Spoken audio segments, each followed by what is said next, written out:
1/x dx का भी एक स्टैंडर्ड फॉर्मूला होता है। क्या होता है भाई बताओ? log e mod x plus C. इस mod x का मतलब क्या है कि जो x की वैल्यू होगी वो हमेशा +1 होनी चाहिए, मतलब पॉजिटिव होनी चाहिए। और हाँ, एक और बात इस फॉर्मूले से रिलेटेड देखो, इस फॉर्मूले में जो मैंने क्या बताया आपको, ये इसमें जो n की जो वैल्यू होती है ना भाई, उसको हम कभी भी -1 के इक्वल्स टू नहीं ले सकते। अब आप बोलोगे क्यों? चलो रख के देख लो, आप एक काम करो, रख के देख लो। देखो क्या होगा, -1 + 1/-1 देखो अभी तक तो चलो ठीक है, ये हो जाएगा x की पावर 0, आपस में कैंसिल आउट, और ये हो जाएगा 0 जो कि अनडिफाइंड है ना। आई होप आपको अब समझ आ गया होगा कि n की वैल्यू हमेशा -1 के इक्वल्स टू कभी भी नहीं होनी चाहिए। अगर हो गई तो आंसर ये आएगा। देखो n की वैल्यू -2 भी हो सकती है, -3। वैसे बेसिकली ऐसा होता नहीं है, नेगेटिव वैल्यूज कभी होती नहीं है लिमिट्स में, बट मैं बता रहा हूँ अगर हो गई, कुछ भी हो सकता है n की वैल्यू, बस -1 नहीं रख सकते। तो -1 रख के क्या हो जाएगा, ये कैसी ये सिनेरियो आ जाएगा भाई। आई होप आपको अब समझ आ गया होगा कि मैं क्या कहना चाह रहा हूँ। यहाँ पे n की वैल्यू कभी भी -1 नहीं लेनी, ठीक। और यहाँ पे हाँ, मैं यहाँ पे था अभी, देखो हमने जब d/dx ऑफ log x किया, क्या आया भाई आंसर?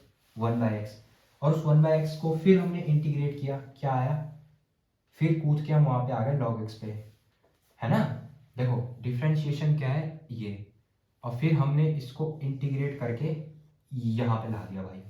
इसको हमने इंटीग्रेट किया एक बार, फिर हम फिर से यहाँ पे आ गए, फिर डिफ्रेंशिएट किया, यहाँ गए, फिर इंटीग्रेट किया, यहाँ आ गए। समझ रहे हो? रिवर्स प्रोसेस है ना ये। देखो ऐसे में देखो रिवर्स प्रोसेस हो रहा है। यहाँ पे log x का डिफ्रेंशिएशन 1/x, इसको रिवर्स करके हमने यहाँ पे इंटीग्रेशन करके दोबारा से यहाँ पे आ गए हम भाई, है ना। समझ आया?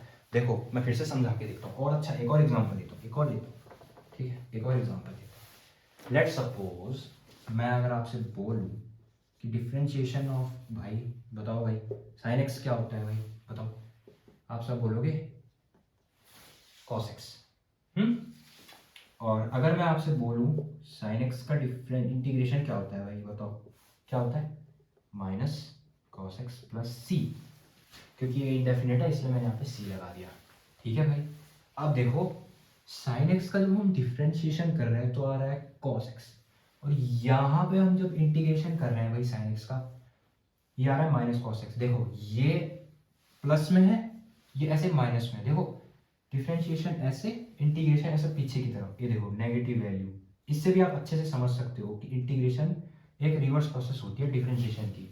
और वैसे भी एक टाइप से मैथमेटिकल टूल को भी तरह टूल होता है जो कि फिजिक्स में काफ़ी जगह पे हम यूज़ करते हैं इंटीग्रेशन का भी। सो आई होप आपको अब जो ये जो डेफिनेशन है जो मैंने आपको सबसे स्टार्टिंग में लिख के दिखाई थी वो समझ आ गई होगी। इस एग्जाम्पल, दो एग्जाम्पल्स जो बताया मैंने, है ना।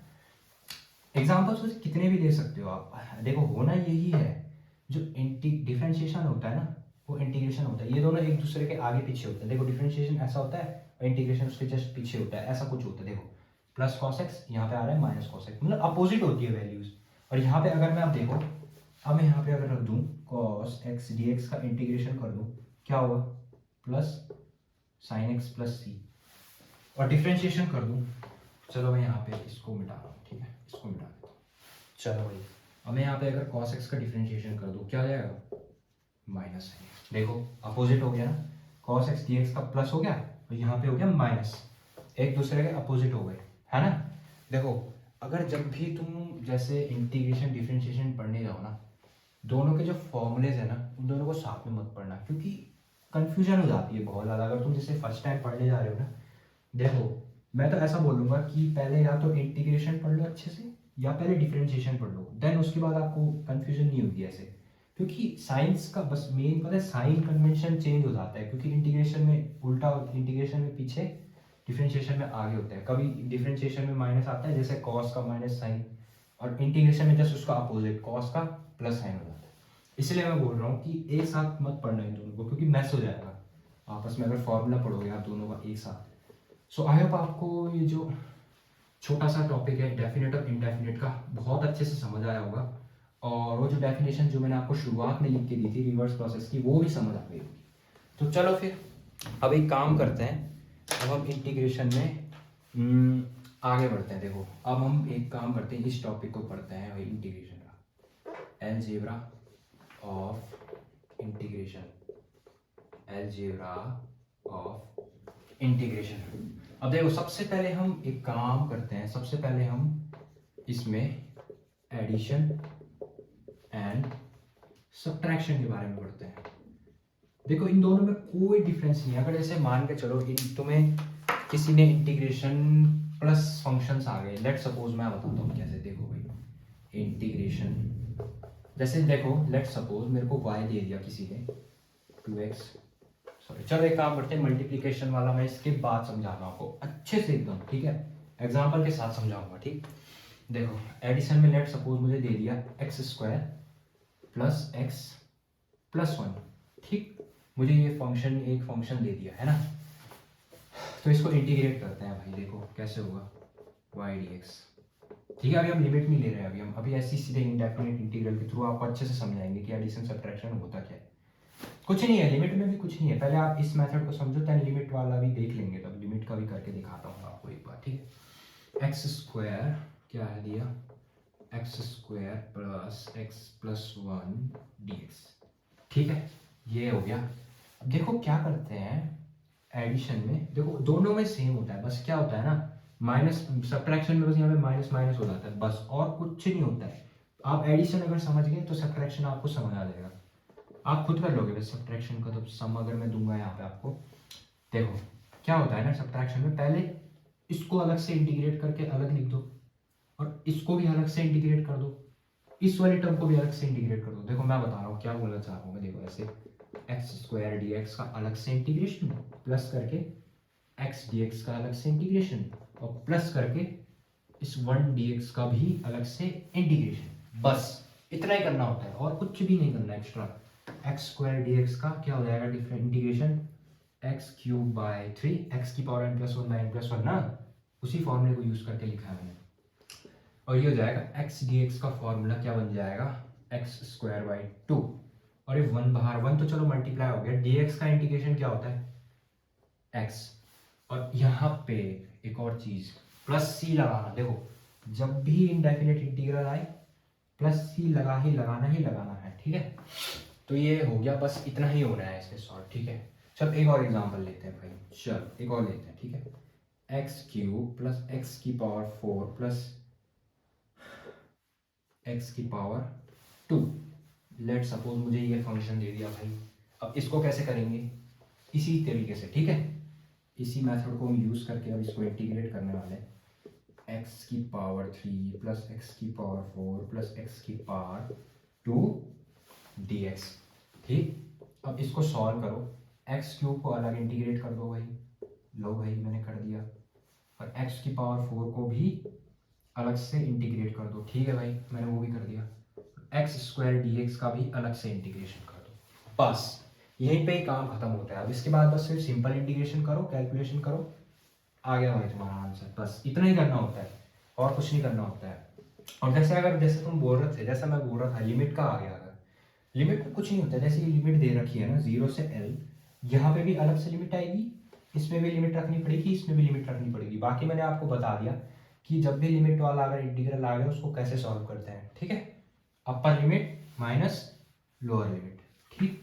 अब इस x³ dx का इंटीग्रेशन क्या होगा, x की पावर 4/4, ठीक है, और x की पावर 4 का इंटीग्रेशन x की पावर 5/5, और x² dx का डिफरेंट इंटीग्रेशन x की पावर 3/3 एंड प्लस c, बस।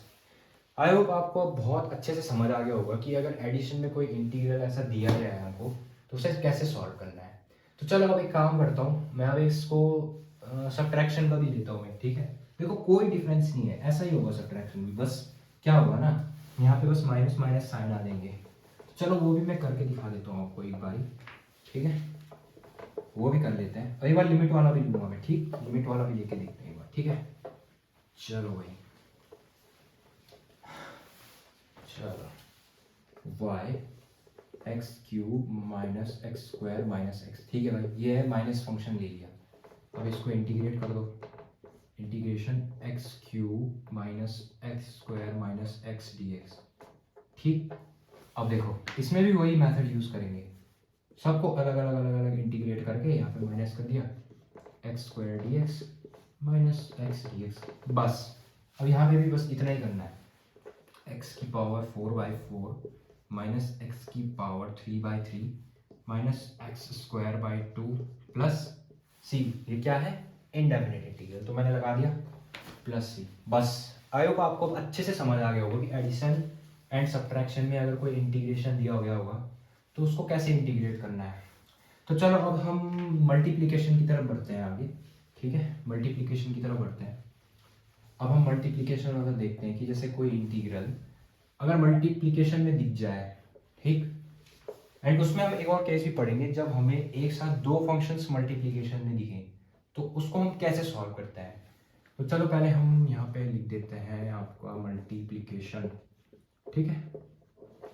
तो जैसे कि मान के चलो y 3x² plus 2x plus 8, let suppose मुझे एक इक्वेशन दे दी, ठीक है। इसका इंटीग्रेशन कैसे होगा भाई, देखो 3x² plus 2x plus 8 dx, बस, ठीक है। अब देखो मेथड वही है, पहले सीधे इनको अलग अलग अलग अलग सेपरेट कर दो इन सबको, जैसे इसको separate 2x dx separate 8 dx separate. देखो यहाँ पे क्या है ना, इंटीग्रेशन और इसका मल्टीप्लिकेशन है, तो क्या होता है ना, देखो चाहे वो इंटीग्रेशन हो चाहे वो आपका डिफरेंशिएशन हो, जहाँ पे भी कांस्टेंट आएगा उसका जो इंटीग्रेशन हो या तो डिफरेंशिएशन हो वो हमेशा जीरो होता है। बट यहाँ पे क्या है, यहाँ पे मल्टीप्लिकेशन में है कांस्टेंट, तो जो कांस्टेंट होगा ना ये वाला, इसीलिए हम डायरेक्ट इंटीग्रल से बाहर निकाल देते हैं, लाइक दिस 3x² dx और 2 बाहर निकाल दिया x dx वहाँ से, एंड इस 8 से dx से 8 बाहर निकाल दो, बस इतना ही करना है।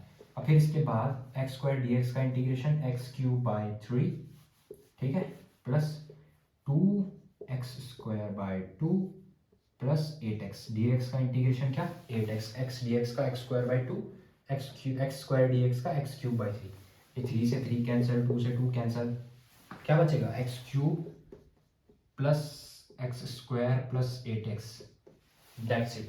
आई होप आपको समझ आया होगा कि अगर जैसे कोई फंक्शन कांस्टेंट मल्टीप्लिकेशन में जुड़ा है अलजेब्रिक फंक्शन के साथ, तो क्या करते हैं, कुछ नहीं करते हैं, देखो कांस्टेंट को सीधा डायरेक्ट बाहर निकाल दिया इंटीग्रल से, बस, और सीधा डायरेक्ट इंटीग्रेशन कर दिया, बस, और कुछ भी नहीं करना है। तो चलो अब हम एक काम करते हैं, अब हम दो फंक्शंस का जब एक साथ मल्टीप्लिकेशन होता है तब क्या होता है भाई, तब देखते हैं क्या होता है, ठीक है। चलो उसको सॉल्व करने का जो मेथड है उसे कैसे सॉल्व करेंगे, लेट सपोज मैं एग्जांपल ले लूँ, ठीक है, x sin x।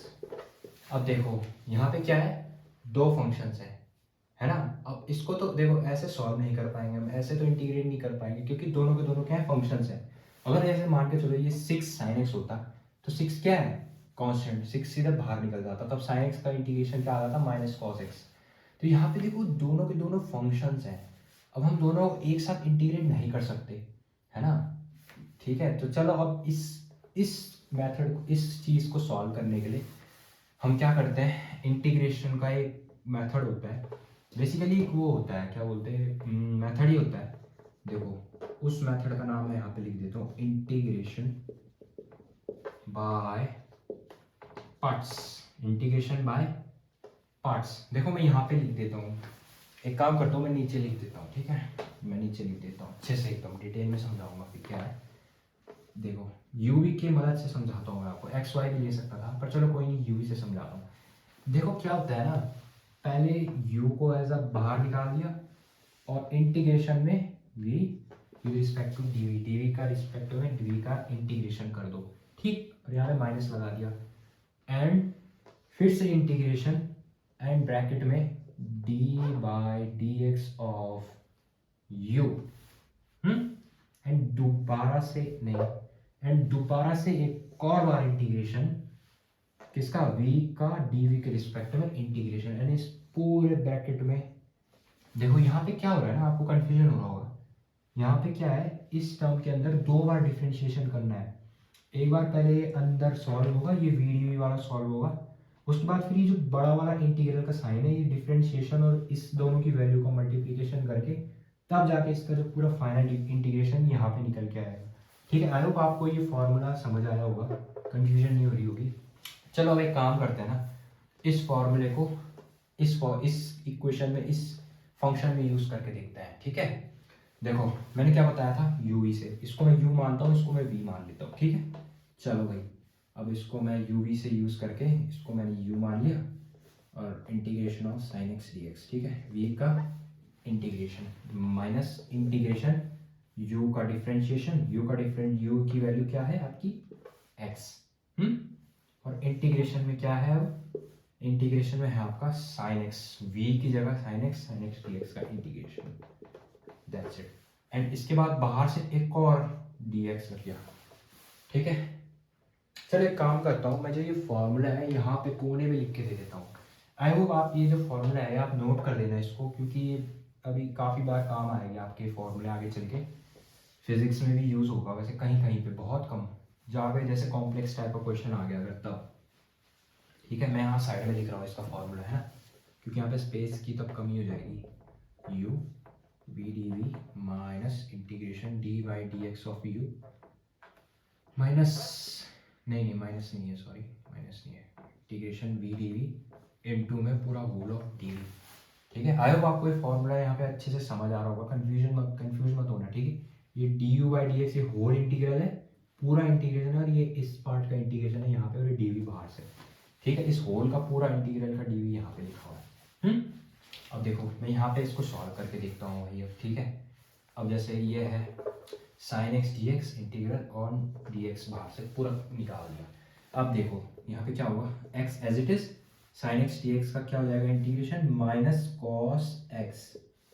ठीक है, minus D by D x of x 1 into में आपका साइन एक्स डी एक्स का इंटीग्रेशन क्या होता है माइनस कॉस एक्स, क्या होता है माइनस कॉस एक्स, और dx एक और बाहर से क्योंकि इंटीग्रल है। अब देखो इसमें क्या हुआ ना, सिर्फ इस वाली वैल्यू का इंटीग्रेशन हुआ, इस पूरे का नहीं हुआ, सिर्फ इसका, है ना, कंफ्यूज मत होना। ठीक है, क्या कहना चाह रहा हूँ, सिर्फ इस वाले टर्म का इंटीग्रेशन हुआ है, ऐसा नहीं कि पूरा टर्म सॉल्व हो गया, नहीं, अब सॉल्व होगा ये पूरा, ये जो बड़ा इंटीग्रल था ना बाहर से, अब जाके यहाँ से ये सॉल्व होगा, है ना, कंफ्यूज मत होना बस। ठीक है, देखो ये हो जाएगा माइनस एक्स कॉस एक्स, और ये जो माइनस एक काम करें इसको सीधा बाहर इधर ले जा लेते हैं, तो ये क्या हो जाएगा माइनस माइनस प्लस, और ये 1 into cos x D X का इंटीग्रेशन कर दो भाई। ठीक है, अब यहाँ पे लिख दो answer, minus x cos x plus sign X D x, sine x और प्लस सी, क्योंकि ये क्या है आपका इंडेफिनिट इंटीग्रल, तो प्लस सी मैंने लगा दिया। सो आई होप आपको बहुत अच्छे से समझ आ गया होगा कि जो इंटीग्रेशन बाय पार्ट्स को कैसे यूज़ करते हैं। चलो मैं आपको एक और क्वेश्चन देता हूँ। लेट्स सपोज मैं एक और क्वेश्चन ले लेता हूँ, क्या है ये, u v। ठीक है भाई, और हाँ एक और बात बतानी है आपको इस u v उससे रिलेटेड। ठीक है, एक और महत्वपूर्ण बात, चलो ये y is equals to X E X D X, sorry जैसे y की वैल्यू किसके बराबर है। देखो u को रखने के लिए एक रूल बनाया गया है, क्या है उस रूल का नाम, आइलेट रूल। देखो मैं बताता हूँ क्या है इसका मतलब, अच्छे से समझाता हूँ। देखो इसका मतलब होता है इनवर्स फंक्शन, ठीक, ये होता है लॉगरिथमिक फंक्शन, लॉग से समझ आ रहा है ना, ये हो जाएगा आपका एल्जेब्रिक फंक्शन, ठीक, ये है ट्रिग्नोमेट्रिक फंक्शन, समझ जाना। ठीक है, कंफ्यूज मत होना इसमें। ये है आपका एक्सपोनेंशियल फंक्शन। ठीक है, देखो u को रखने के लिए ये एक टाइप से ऑर्डर होता है। ठीक है, अब देखो पहले नंबर पे होता है हमेशा इनवर्स फंक्शन। देखो जहां पे भी इनवर्स फंक्शन दिख गया आपको, सबसे पहला जो u है वो वही रहेगा। ठीक है, और अब इस चीज में कंफ्यूज मत होना कि u की वैल्यू मिली और v की क्या होगी, सिंपल सी बात है ना। देखो इससे समझा के देखता हूँ आपको, ये जैसे ये देखो ये x क्या है एलजेब्रा, ये x क्या है एक्सपोनेंशियल। अब यहाँ पे देखो ये है आपका एलजेब्रा, ये है आपका एक्सपोनेंशियल। इस क्वेश्चन के थ्रू समझाता हूँ मैं आपको ये आइलेट रूल। देखो एल्जेब्रिक कहाँ है? एक्सपोनेंशियल से ऊपर, एक्सपोनेंशियल कहाँ है? नीचे। तो यू किसको रखोगे, है ना, है ना, समझ आया? अब देखो पिछले क्वेश्चन में भी मैंने आपको बताया नहीं, पिछले क्वेश्चन में मैंने आप सीधा अपनी, पिछले क्वेश्चन में मैंने बिना आईलेट रूल यूज किए सीधे डायरेक्ट से सॉल्व कर दिया, लेकिन वो क्या है, गलत है।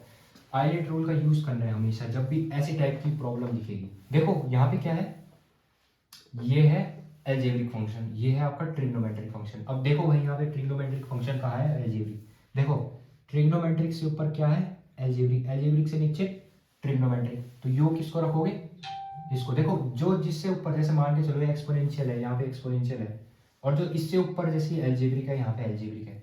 तो जो ऐसे इसके हिसाब से चल रहा है, ठीक है। ये नीचे नीचे नीचे नीचे क्या हो रहा है, नेगेटिव की, मतलब कि कम होता जा रहा है, ऊपर की तरफ सबसे हाईएस्ट। अब यहाँ पे जैसे अगर कोई इनवर्स फंक्शन होता है, sine inverse of x, cos inverse of x, तो सबसे पहले जो यू होता है वो उसी की वैल्यू को हम यू रखते हैं। अब यहाँ पे क्या है, यहाँ पे एल्जेब्रा ऊपर है थोड़ा एक्सपोनेंशियल से, तो एल्जेब्रिक की वैल्यू हम रखेंगे एज यू, एंड ऑटोमेटिकली जो v होगा वो हमें मिल जाएगा। v क्या होगा, ये रखना है। अब यहाँ पे भी जैसे एल्जेब्रा है, इसकी वैल्यू u रखेंगे, और उससे जो लेस डाउन में है वो हो जाएगा v। ठीक है, आई होप आपको अच्छे से समझ आया होगा आईलेट रूल के हिसाब से हम u को कैसे रखते हैं। ठीक है, अब मैं इसको मिटा देता हूँ। ठीक, चलो भाई अब इसको सॉल्व करते हैं।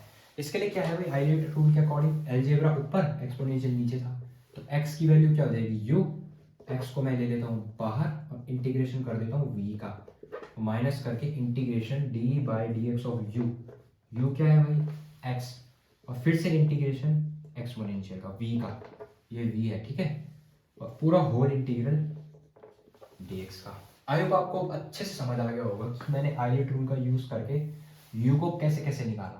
बस भाई देखो, अगर मल्टी ऐसे टाइप के अगर क्वेश्चंस आए ना, इसमें आईलेट रूल तो एकदम मुंह जुबानी याद कर लो, कोई नहीं, टेंशन मत लो, टाइम के साथ साथ धीरे धीरे याद हो जाएगा वैसे आईलेट, ऐसे कोई दिक्कत नहीं है। ठीक है, क्वेश्चन प्रैक्टिस कर लो, जितनी ज़्यादा क्वेश्चन प्रैक्टिस करोगे उतना ज़्यादा आपकी प्रैक्टिस हो जाएगी।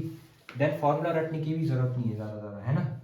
देखो इसका मतलब क्या है, इनवर्स, इसको तो मैं ऐसा कह रहा हूँ कि आप साइड में लिख दो कहीं पे, ये जो है, और ये फॉर्मूला तो लिख ही देना आप, बिल्कुल ही लिख देना। लॉगरिथमिक फंक्शन, ये हो जाएगा एल्जेब्रिक फंक्शन, ये हो जाएगा आपका टी क्या है, ट्रिग्नोमेट्रिक फंक्शन, और ये हो जाएगा आपका एक्सपोनेंशियल फंक्शन। ठीक है, शॉर्ट में लिख रहा हूँ मैं सारी चीज़ें। देखो अब यहाँ पे क्या होगा, x E X D X का integration E x as it is, और माइनस, और integration of D X by D X का इंटीग्रेशन क्या होगा भाई बताओ, वो होगा 1, और इसका भी इंटीग्रेशन है, अभी होल इंटीग्रल बचा है, ई एक्स डी एक्स का इंटीग्रेशन ई एक्स बचेगा, देन दोबारा से एक और इंटीग्रल है डी एक्स, अब जाके इसके साथ मल्टीप्लाई होगा। ठीक, अब क्या होगा, देखो x E x as it is, and minus में e x, and this is your final integral. अब प्लस सी लगाना मत भूलना, प्लस सी लगा दिया। ठीक है, सो आई होप आपको अच्छे से समझ आ गया होगा कि जो क्या बोलते हैं, ये इंटीग्रेशन बाय पार्ट्स को कैसे यूज़ करना है, आईलेट रूल कैसे यूज़ करना है ना।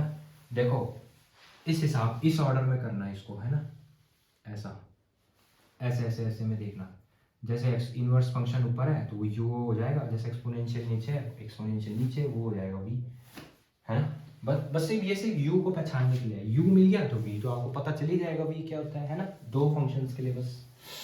सो आई होप आपको ये जो क्वेश्चन है और ये इंटीग्रेशन बाय पार्ट्स से समझ आया होगा। तो चलिए अब हम एक लास्ट टॉपिक पढ़ते हैं इंटीग्रेशन का। ठीक है भाई, इंटीग्रेशन का एक लास्ट टॉपिक होता है, क्या है उसका नाम, सब्सटीट्यूशन मेथड। क्या है उसका नाम, सब्सटीट्यूशन, मैं यहाँ पे लिख देता हूँ सब्सटीट्यूशन मेथड, सब्सटीट्यूशन मेथड। अब देखो भाई इसका यूज हम पता है क्यों करते हैं, चलो ब्लैक मार्कर से लिख देते हैं, कोई बात नहीं। देखो जैसे ऐसा समझो y की फंक्शन x ओवर 1, देखो 2x over 1 plus x square, जैसे ऐसा टाइप का अगर इंटीग्रल दिया है भाई, तो अब बताओ आप इसको कैसे सॉल्व करोगे, थोड़ा कॉम्प्लेक्स टाइप का है। अब देखो ऐसे कॉम्प्लेक्स टाइप के इंटीग्रल को सॉल्व करने के लिए हम सब्स्टिट्यूशन मेथड का यूज करते हैं। सब्स्टिट्यूशन मेथड से हम इसे इजीली निकाल देंगे। कैसे, देखो भाई इस वैल्यू को आप एक काम करो, इस वैल्यू को मैं t के बराबर रख देता हूँ। ठीक है जी, मैंने रख दिया इसको t के बराबर। अब इस वैल्यू को दोनों साइड डिफरेंशिएट कर दो, like this D T by D X is equals to 1 का इंटीग्रेशन क्या 0 एंड एक्स स्क्वायर का 2x और ये डी एक्स को इधर भेज दो। देखो 2x dx, देखो डिफ्रेंशिएशन करने के लिए मैंने क्यों बोला अभी मैं बताता हूँ। देखो t की वैल्यू ये रही, dt की वैल्यू ये रही dt। देखो यहाँ पे जैसे इंटीग्रेशन करता हूँ, देखो जैसे ये है y dx 2x over 1 plus x square D x. यहाँ पे ध्यान से देखो मैंने t की वैल्यू को सब देखो ये 1 प्लस एक्स स्क्वायर को t से सब्सटीट्यूट कर दिया, मैंने t से सब्सटीट्यूट कर दिया। और जो ये 2x dx है उसका जो वैल्यू है वो dt के बराबर है। बस मैंने इसलिए ही डिफरेंशिएट, देखो क्या होता है ना इसमें, नीचे वाली वैल्यू को ऊपर वाली वैल्यू से कंपेयर करना पड़ता है। किसके थ्रू? डिफरेंशिएशन के थ्रू। पहले हम नीचे वाली वैल्यू को डिफरेंशिएट करते हैं। अगर इसका डिफरेंशिएशन की जो वैल्यू है वो ऊपर वाले वैल्यू के बराबर है, देन हम इस वैल्यू को कंप्लीट सब्सटीट्यूट करके रख देंगे। देखो जैसे ऐसे रख देंगे इसको, ठीक। 2x dx की जगह क्या है आपका dt, और 1 प्लस एक्स स्क्वायर की जगह क्या है t, और dx जैसे dx नहीं है dt बाई टी है, dx बाई x क्या होता है log x, और यहाँ पे dt बाई टी क्या है log t, log e by T plus c। अब देखो जैसे इंटीग्रेशन हो गया, लास्ट में जो t की वैल्यू है वो अब हम यहाँ पे रख देते हैं। अब रख देते हैं हम t की वैल्यू, ठीक। log e, t की वैल्यू क्या थी भाई 1 plus x square plus c, that's it. बस इतना ही करना होता है सब्स्टिट्यूशन मेथड में। चलो एक और एग्जांपल लेके देखते हैं, ठीक है। एक और एग्जांपल लेते हैं, चलो भाई एक और एग्जांपल लेते हैं। लेट सपोज, चलो मैं एक काम करता हूँ, इस 2x की जगह बस सिर्फ x ले लेता हूँ, ठीक है भाई। मैंने x ले लिया भाई। चलो अब देखो इसको कैसे करेंगे, t से पहले इसको सब्स्टिट्यूट कर दिया 1 प्लस एक्स स्क्वायर। अब इसको करना है एक बार डिफ्रेंशिएट, ठीक है। ये हो जाएगा 0 प्लस 2x dx इधर dt is equals to 2x dx, ठीक। अब यहाँ पे देखो, यहाँ पे मैंने आपको क्या बताया था अभी थोड़ी देर पहले, नीचे की वैल्यू का डिफरेंशिएशन ऊपर की वैल्यू के अगर बराबर आ रहा है देन हम उसको कंप्लीटली सब्स्टिट्यूट करते हैं। पर यहाँ पे देखो जो dt की वैल्यू है ना ये 2x dx आ रही है। देखो ऐसा है कुछ x over 1 plus x square dx। देखो यहाँ पे x dx है और यहाँ पे 2x dx है। तो हम एक काम करें, x dx को रहने देते हैं, 2 को इसके डिवाइड में डाल दो भाई, ठीक है। लो भाई डाल दिया और ये हो जाएगा x dx, ठीक है। अब क्या करेंगे हम, ये x dx की जगह dt बाई 2 रख दो, ठीक है भाई, रख दिया। ले लो dt बाई 2, और इसकी इनटू में जो ये वैल्यू है 1 प्लस एक्स स्क्वायर, इसकी जगह क्या है t, ठीक है। तो चलो यहीं पे हो जाएगा, वैसे एक स्टेप का बचा है। ये 1/2 यहाँ से क्या निकल जाएगा बाहर, बिकॉज इट वाज कांस्टेंट, ठीक। और dt बाई टी का जो इंटीग्रेशन होता है वो होता है log t। मैं एक काम करूँ यहीं पे लिख देता हूँ छोटा सा, 1/2 log e t plus c लगाना मत भूलना क्योंकि ये इंडेफिनिट है, ठीक है। अब t की वैल्यू रख दो भाई, इंटीग्रेट करने के बाद रख दो इसको वापस से, 1/2 log e की power 1 plus x square plus E, that's it. बस इतना ही करना होता है। आई होप आपको बहुत अच्छे से अब समझ आ गया होगा कि सब्स्टिट्यूशन मेथड को आखिर कैसे यूज़ करते हैं। चलो एक काम करता हूँ, मैं आपको अब 2 क्वेश्चंस कह देता हूँ, होमवर्क में दे देता हूँ, ठीक है। आप मुझे उन 2 क्वेश्चंस का आंसर कमेंट सेक्शन में बताना, ठीक है। 2 क्वेश्चंस हैं, जितना अभी तक हमने पढ़ा उसी से रिलेटेड है, बाहर से कुछ नहीं दूंगा मैं। चलो ठीक है भाई, x into sex square x D x, एक तो ये है, ठीक है। एक और इंटीग्रेशन देता हूँ मैं आपको, साइन एक्स स्क्वायर प्लस ई एक्स, ठीक है। इसका इंटीग्रेशन करना है। सो आई होप आपको ये छोटा सा वीडियो इंटीग्रेशन से रिलेटेड पूरा समझ आया होगा। बट क्योंकि जो इंटीग्रेशन है ये बहुत बड़ी ब्रांच है, तो हमने क्या किया, इसको सिर्फ और सिर्फ फिजिक्स के पॉइंट ऑफ व्यू से पढ़ने की कोशिश करी। सो उम्मीद करता हूँ आप सभी को जो ये लेक्चर है समझ आया होगा। एंड ये 2 क्वेश्चंस को आपको मैंने होमवर्क दिया है, आई होप आप ये क्वेश्चन करके आप कमेंट सेक्शन में इसका आंसर बताना कि क्या आया इन दोनों का, ठीक है। सो चलो फिर ठीक है, मिलते हैं किसी और नई नेक्स्ट वीडियो में। सो आज की वीडियो में इतना ही। Thanks for watching, Radhe Radhe.